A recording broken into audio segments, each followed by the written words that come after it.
السلام علیکم ورحمۃ اللہ وبرکاتہ۔ الحمد للہ رب العالمین والصلاة والسلام علی اشرف الانبیاء والمرسلین نبینا محمد وعلی آلہ وصحبہ اجمعین، اما بعد۔ میرے عزیز ساتھیو، عزیز طلبہ، بدیہ اسلامک سینٹر ریاض سعودی عرب کی جانب سے اسلمت فعلمنی پروجیکٹ کے تحت آن لائن کلاسز کا سلسلہ جاری ہے۔ میں سید ایوب العمری آپ کے سامنے لیول 4 کے لیے مادہ توحید کا 9واں درس لے کر حاضر ہوا ہوں، اور یہ درس آپ لوگوں کے لیے آسانی کے لیے آن لائن کیے جا رہے ہیں۔ مجھے امید ہے کہ آپ لوگ اس میں بکثرت شرکت بھی کر رہے ہیں اور اس کو اچھی طریقے سے سمجھنے اور سیکھنے کی کوشش کریں۔ میرے عزیز ساتھیوں، آج ہم پڑھیں گے، آج کا جو درس ہے موالات، یعنی بھائی چارگی اور دوستی، نیز حسن معاملہ اور اچھا برتاؤ میں فرق کی وضاحت۔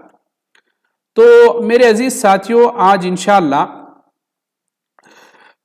اس بارے میں آج ہم پڑھیں گے۔ آپ کے سامنے الحمدللہ سلیبس آپ کو بھیجا جا چکا ہے، آپ لوگوں کو مل چکا ہے، آپ لوگ وہاں سے بھی پڑھ سکتے ہیں، یہاں بھی اسکرین پہ بھی شیئر کیا جا رہا ہے، وہاں سے بھی آپ دیکھ کر پڑھ سکتے ہیں۔ آپ یہ خوب اچھی طرح جان لیں کہ ولا، یعنی جو پچھلے درس میں ہم نے پڑھا تھا، بھائی چارگی اور آپسی تعاون جو ہے، ولا چیز اور ہے اور معاملہ چیز اور ہے۔ معاملہ کیا ہے اور ولا کیا ہے، اس کی اصل وضاحت اور بنیادی دلیل اللہ تعالیٰ کے اس قول برحق سے واضح ہو جاتی ہے۔ سورہ ممتحنہ کی آیت نمبر 8 میں اللہ رب العالمین کا ارشاد ہے، لا ينهاكم الله عن الذين لم يقاتلوكم في الدين ولم يخرجوكم من دياركم ان تبروهم وتقسطوا اليهم ان الله يحب المقسطين۔ جن لوگوں نے تم سے دین کے بارے میں لڑائی نہیں لڑی، تمہیں جلا وطن نہیں کیا، ان کے ساتھ سلوک و احسان کرنے اور منصفانہ بھلے برتاؤ کو یعنی اپنانے سے اللہ تعالیٰ تمہیں نہیں روکتا، بلکہ اللہ تعالیٰ تو انصاف کرنے والوں سے محبت کرتا ہے۔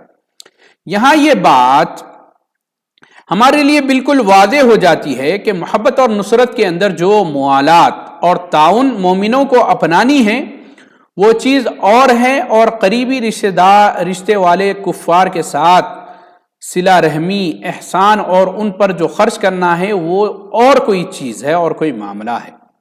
اللہ رب العالمین کا سورہ لقمان کے آیت نمبر 14-15 میں ارشاد ہے، وَوَصَّيْنَا الْإِنسَانَ بِوَالِدَيْهِ حَمَلَتْهُ أُمُّهُ وَهْنًا عَلَى وَهْنٍ وَفِصَالُهُ فِي عَامَيْنِ أَنِ اشْكُرْ لِي وَلِوَالِدَيْكَ إِلَيَّ الْمَصِيرُ وَإِنْ جَاهَدَاكَ عَلَى أَن تُشْرِكَ بِي مَا لَيْسَ لَكَ بِهِ عِلْمٌ فَلَا تُطِعْهُمَا وَصَاحِبْهُمَا فِي الدُّنْيَا مَعْرُوفًا وَاتَّبِعْ سَبِيلَ مَنْ أَنَابَ إِلَيَّ ثُمَّ إِلَيَّ مَرْجِعُكُمْ فَأُنَبِّئُكُمْ بِمَا كُنْتُمْ تَعْمَلُونَ۔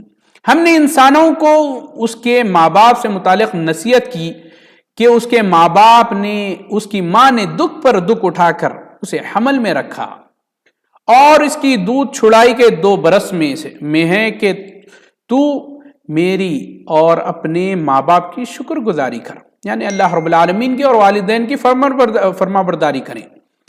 تم سب کو میری طرف لوٹ کر آنا ہے، اور اگر وہ دونوں تجھے اس بات پر دباؤ ڈالیں، زور ڈالیں کہ تو میرے ساتھ شریک کرے جس کا تجھے علم نہ ہو، تو ان کا کہنا نہ ماننا۔ ہاں، دنیا میں ان کے ساتھ اچھی طریقے سے بسر کرنا، دنیاوی جتنے معاملات ہیں، اور ان کے راہ اور اس کی راہ چلنا جو میری طرف جھکا ہو، اور تمہارا سب کا لوٹنا میری طرف ہے۔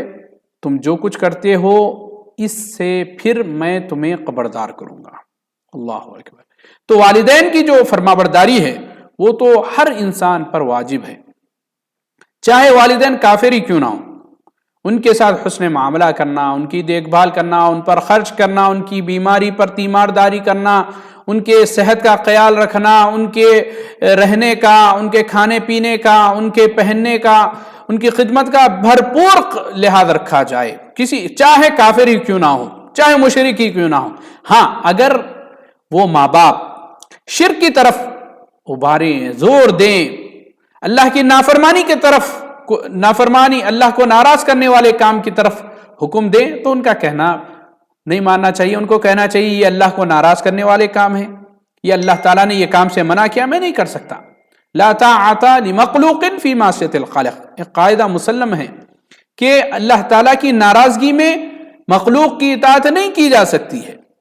اللہ رب العالمین کا ارشاد ہے سورہ نساء کی آیت نمبر 36 میں، وَاعْبُدُوا اللَّهَ وَلَا تُشْرِكُوا بِهِ شَيْئًا وَبِالْوَالِدَيْنِ إِحْسَانًا وَبِذِي الْقُرْبَى وَالْيَتَامَى وَالْمَسَاكِينِ وَالْجَارِ ذِي الْقُرْبَى وَالْجَارِ الْجُنُبِ وَالصَّاحِبِ بِالْجَنبِ وَابْنِ السَّبِيلِ وَمَا مَلَكَتْ أَيْمَانُكُمْ إِنَّ اللَّهَ لَا يُحِبُّ مَنْ كَانَ مُخْتَالًا فَخُورًا۔ یہاں کچھ آیت یہاں مسٹیک ہو چکی ہے پرنٹ میں، دیکھ لیں، آیت نمبر میں نے آپ کے سامنے رکھا ہے۔ اور اللہ تعالیٰ کی عبادت کرو اور اس کے ساتھ کسی کو شریک نہ کرو، اور ماں باپ کے ساتھ سلوک اور احسان کرو، اور رشتہ داروں سے، یتیموں سے، مسکینوں سے، اور قرابت داروں، ہمسایہ سے، اجنبی ہمسایہ سے، پہلو کے ساتھی سے، اور راہ سفر اور راہ کے مسافر سے، اور ان سے جن کے مالک تمہارے ہاتھ ہیں، یعنی غلام، کنیز جو تمہارے نیچے کام کرتے ہیں۔ یقینا اللہ تعالیٰ تکبر کرنے والوں اور شیخی خوروں کو پسند نہیں فرماتا۔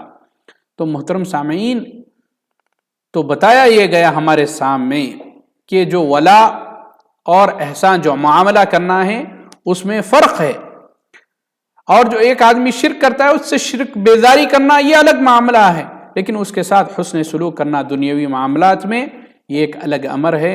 اللہ تعالیٰ سے دعا ہے کہ اللہ تعالیٰ ہم تمام کو کہنے سننے سے زیادہ اللہ تعالیٰ ہم کو دین پر عمل کرنے کی توفیق عنایت فرمائیں۔ والسلام علیکم ورحمۃ اللہ وبرکاتہ۔